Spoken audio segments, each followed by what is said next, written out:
Baik. Assalamualaikum warahmatullahi wabarakatuh.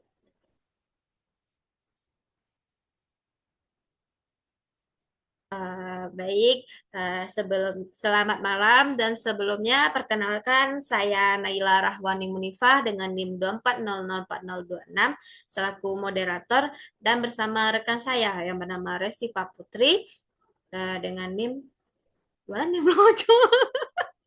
Gue tidak tekanan. Hei, NIM Udah nim kan nggak usah ya. Mana nim pena? 0111 Dua sampai satu 2 sampai 00 sampai 111. satu satu sampai satu sampai satu sebelah. Ya, Eh,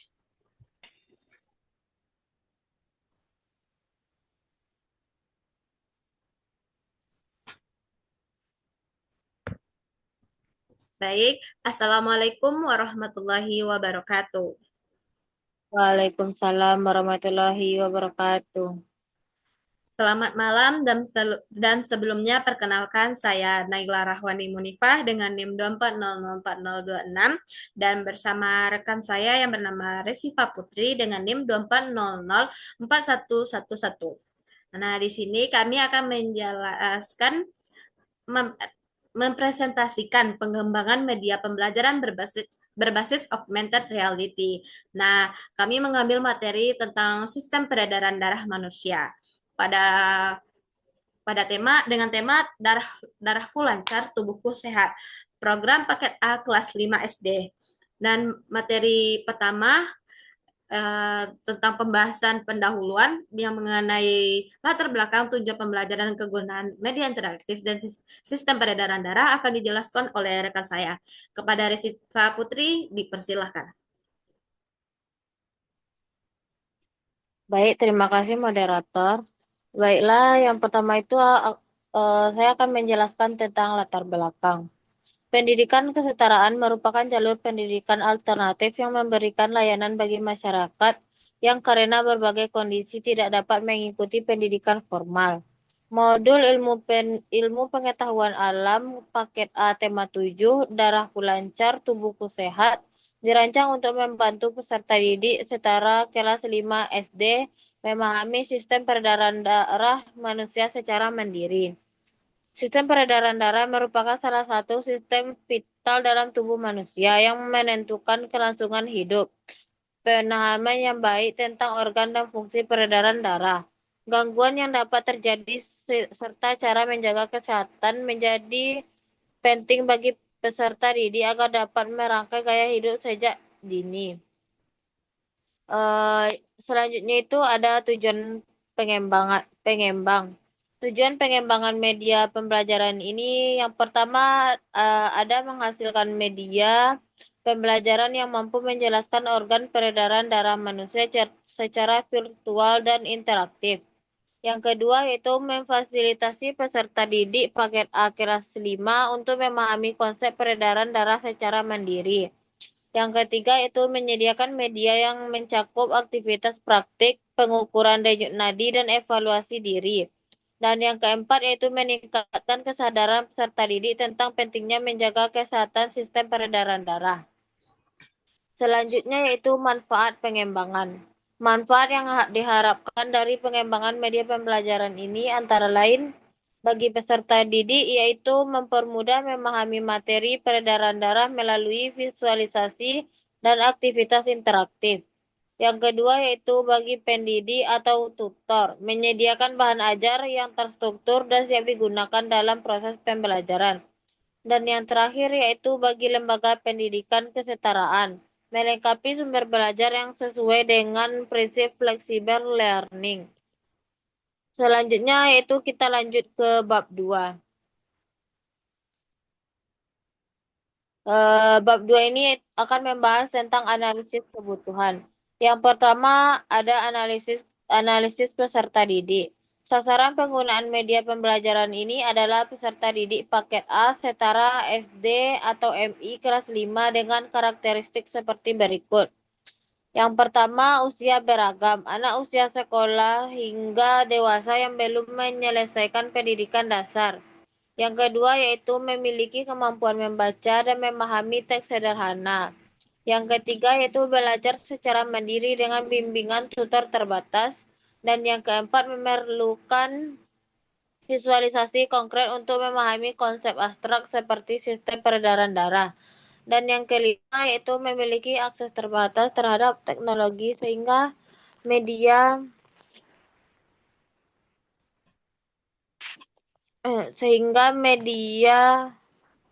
memang konsep seperti media perlu bersifat fleksibel. Dan selanjutnya yaitu analisis materi. Berdasarkan modul tema 7 Darahku Lancar, Tubuhku Sehat, Kemendikbud 2008, materi unit 2 peredaran darah kita mencakup subtopik seperti berikut. Yang pertama, jantung sebagai organ utama peredaran darah, ukuran, letak, struktur, empat ruang, dan cara kerjanya. Yang kedua, sistem peredaran darah kecil, dan peredaran darah besar. Yang ketiga, pembuluh nadi. Yang keempat, denyut jantung dan denyut nadi. Yang kelima, gangguan pada organ peredaran darah. Dan yang keenam, cara menjaga kesehatan peredaran darah. Selanjutnya yaitu analisis kompetensi. Berdasarkan analisis kompetensi, diharapkan setelah mempelajari unit 2, peserta didik mampu mengidentifikasi alat peredaran darah manusia melalui gambar, mencari informasi tentang penyakit mempengaruhi alat peredaran darah manusia, dan yang terakhir yaitu mempraktikkan kebiasaan hidup sehat untuk menghindari penyakit yang berhubungan dengan peredaran darah. Selanjutnya yaitu analisis kebutuhan media. Dari hasil analisis di atas, media pembelajaran yang dibutuhkan memiliki kriteria sebagai berikut. Yang pertama, menyajikan ilustrasi atau diagram organ jantung secara jelas dan tertabel. Yang kedua, menampilkan animasi atau ilustrasi aliran darah dalam sistem peredaran darah kecil dan besar. Yang ketiga, menyediakan pandan aktivitas praktik pengukuran denyut nadi. Dan yang keempat, menyertakan informasi gangguan peredaran darah dalam format yang mudah dipahami. Yang kelima itu dilengkapi soal evaluasi dengan kunci jawaban untuk mengukur kemandirian. Selanjutnya yaitu bab 3 desain storyboard.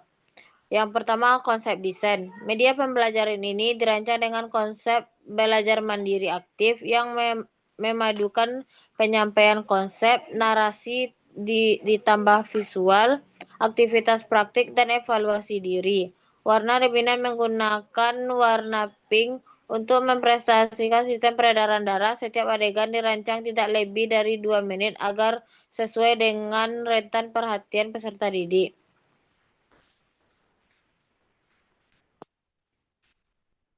Pada adegan ini ditampilkan diagram penampangan jantung dengan label 4 ruang utama serambi kanan, serambi kiri, bilik kanan, bilik kiri, serta didik dapat mengikuti atau peserta didik dapat mengklik atau menunjuk setiap bagian untuk mendapat penjelasan singkat tentang fungsi di bagian bawah. Selanjutnya yaitu sistem peredaran darah. Animasi menunjukkan 2 jalur peredaran darah secara bersamaan dengan kode warna. Dan yang terakhir yaitu kuis evaluasi. 5 soal pilihan ganda disajikan satu persatu.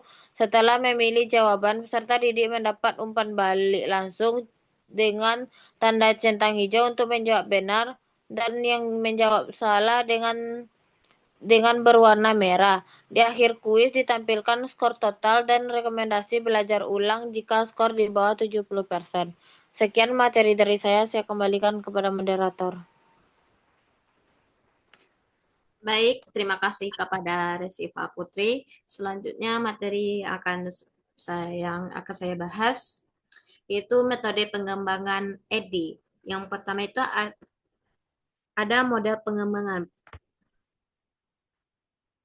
Yang pertama itu ada tahap analisis. Pada tahap ini dilakukan yang pertama itu ada studi dokumen. Menelaah modul IPA paket A tema 7 Kemendikbud tahun 2018 sebagai sumber utama materi. Yang kedua, analisis kompetensi, mengidentifikasi kompetensi inti dan kompetensi dasar yang relevan berdasarkan Permendikbud nomor 24 tahun 2016. Yang ketiga, analisis karakteristik peserta didik, mempertimbangkan kebutuhan belajar mandiri peserta didik paket A. Dan yang terakhir, identifikasi kebutuhan media menggunakan jenis visualisasi dan interaktivitas yang diperlukan. Yang kedua itu ada tahap desain.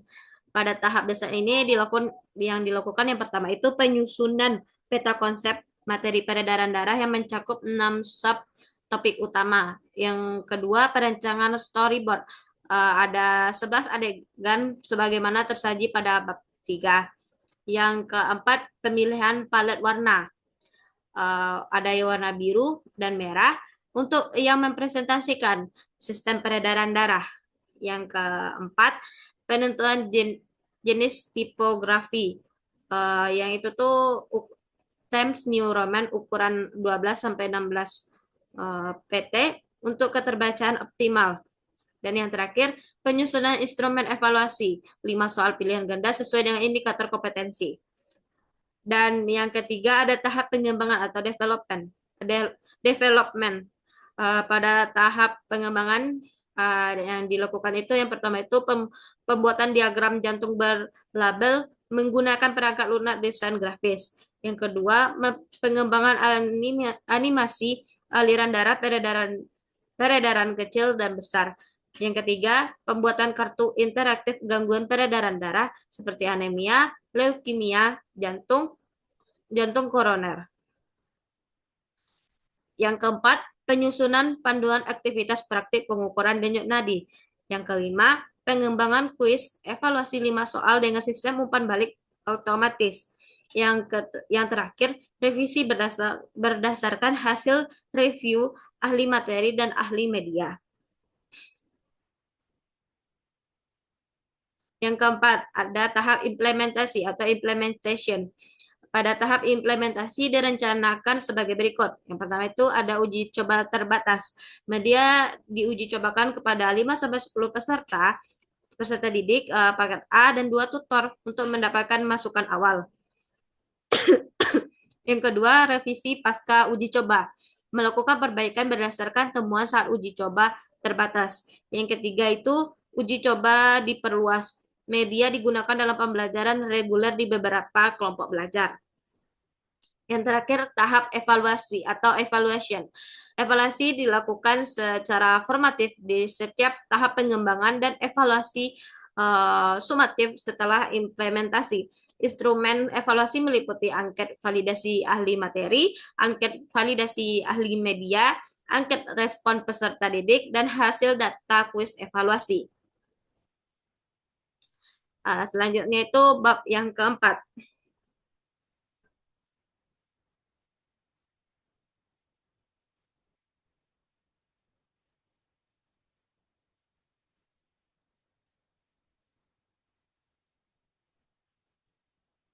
Hasil pembahasan media. Media pembelajaran peredaran darah yang dikembangkan menghasilkan produk dengan beberapa komponen sebagai berikut.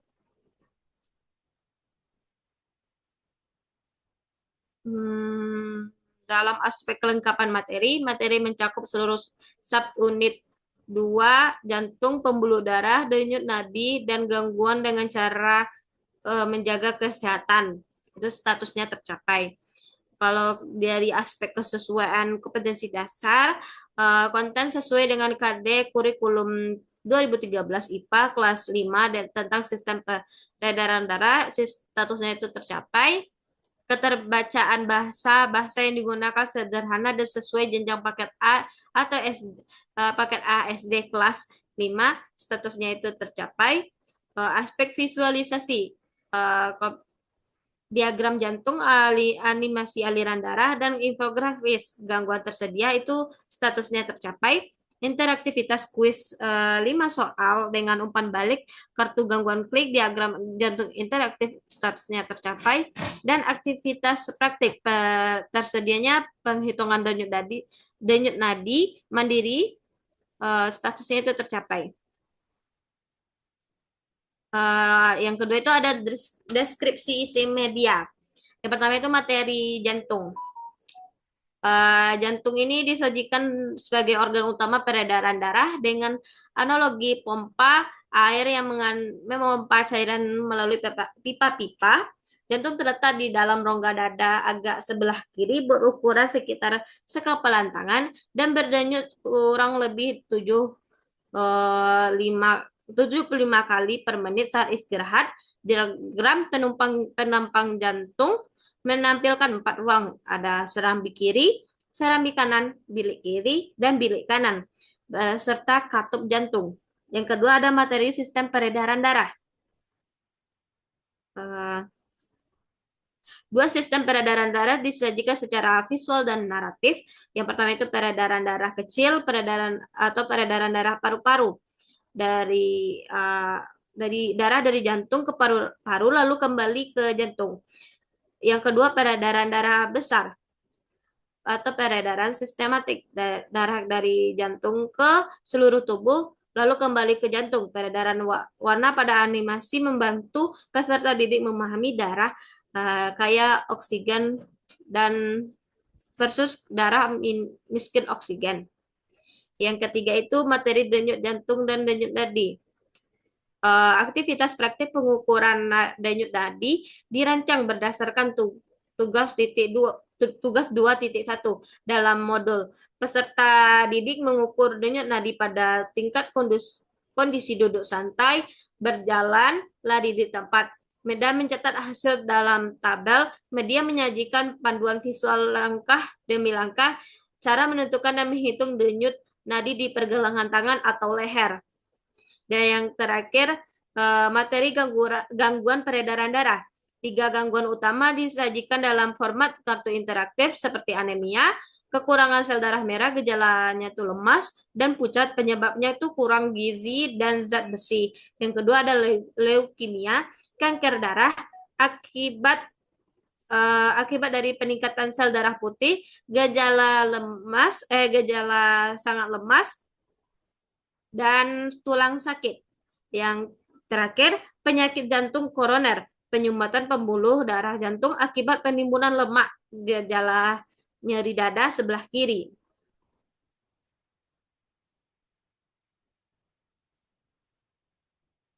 Oke, yang kesimpulannya, jadi kesimpulannya itu ya berdasarkan proses pengembangan yang telah dilakukan dapat disimpulkan bahwa validasi atau mutu media itu media ER, sirkulasi darah, berhasil dirancang sesuai fungsional berdasarkan kurikulum IPA paket A kelas 5 dan divalidasi oleh pakar media pembelajaran. Yang kedua, peningkatan kemandirian, penggunaan visualisasi 3D dan kuis interaktif sukses mendorong kemandirian belajar di ruang kelas konvensional. Yang ketiga, rekomendasi distribusi hybrid. Media disarankan didistribusikan dalam 2 format, cetak dan digital ER, untuk memfasilitasi wilayah yang memiliki keterbatasan akses gawai. Dan integrasi lanjutan itu, integrasi video referensi platform eksternal seperti YouTube ke dalam ER dapat memperkaya perspektif pembelajaran sirkulasi biologis. Baik, sekian dari saya sebagai moderator. Kalau ada kata-kata yang salah, mohon dimaafkan. Wabillahi taufiq wal hidayah. Assalamualaikum warahmatullahi wabarakatuh.